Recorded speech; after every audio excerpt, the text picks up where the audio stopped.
But we're not talking about the guy. We're talking about the group. So PSA graded the card a Gem Mint 10, virtually perfect card. Okay? Blah, blah, blah, blah. Blah, blah, blah, blah.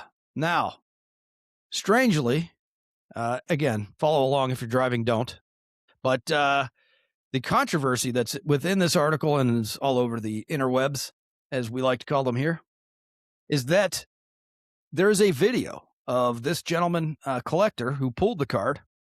He's inside the PSA headquarters in California and does a video where he gives a shout out to Kurt's Card Cleaning Services. Excuse me, Kurt's Card Care. Your product is phenomenal. After getting it, gave him a huge shout out, according to this article here. And RJ, correct me if I'm wrong. Isn't that against a couple of the policies on grading to use a card? Now, this is alleged. Alleged. However, hey, there's a ledge. Yeah. So there's a ledge. It's on it. And we're all jumping off because PSA continues to be in the press for the wrong reasons. And we're going to talk more about that. But what are your thoughts on this, RJ? Like, what are we doing? First of all, the guy said it in your building. Did you not turn to him and say, what? What'd you say? Card cleaning? You don't say. So what are your thoughts here, RJ? I'm going to pull this down so I can stop looking at the hideous yellow glove. Yeah, man, I don't know what to go on this, right? Because I've used Kurtz before to, polish some stuff up.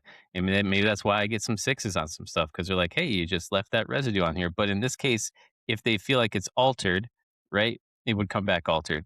I look at it a lot of times as, even on the restoration side, right, people are restoring art, right? It's super famous. They try and restore art to a degree to kind of keep it intact. So I kind of view it like this. If you can use it and you use it in a way to make the card, better, I guess it can be, looked at as not horrible. But at the same time, this shows, once again, a huge deficiency in the grading market, because they can't really tell, right? Because his card spray really it's lens cleaner, right? Like for glasses, because it's like a rubbing alcohol water mix where it dissipates, right? It doesn't leave staining and all that kind of stuff. The wax itself supposedly can fill cracks and like all this kind of stuff like that. So to me, I'm like, if it's polishing and it can fill those nooks and crannies that normally would be scratches, like how can the graders not either pick it up, or if they are using AI with some of the other companies, how can they not pick it up?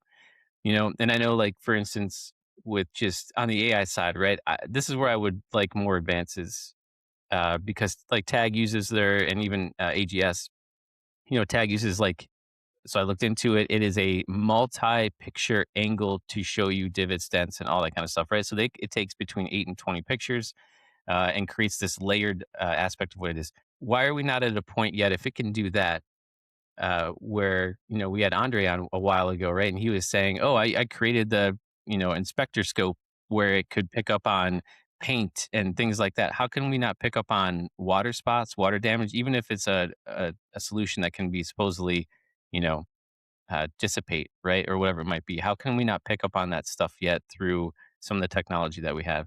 If we don't, I hope it's on the way there, and, they can figure it out, because if you want a true card grade, I don't think we're going to get away from card cleaning or anything. There's so many videos out there. Like, I've seen restoration on Pokemon cards that blows my mind, that takes a vintage card that's worth a couple grand to tens of thousands of dollars.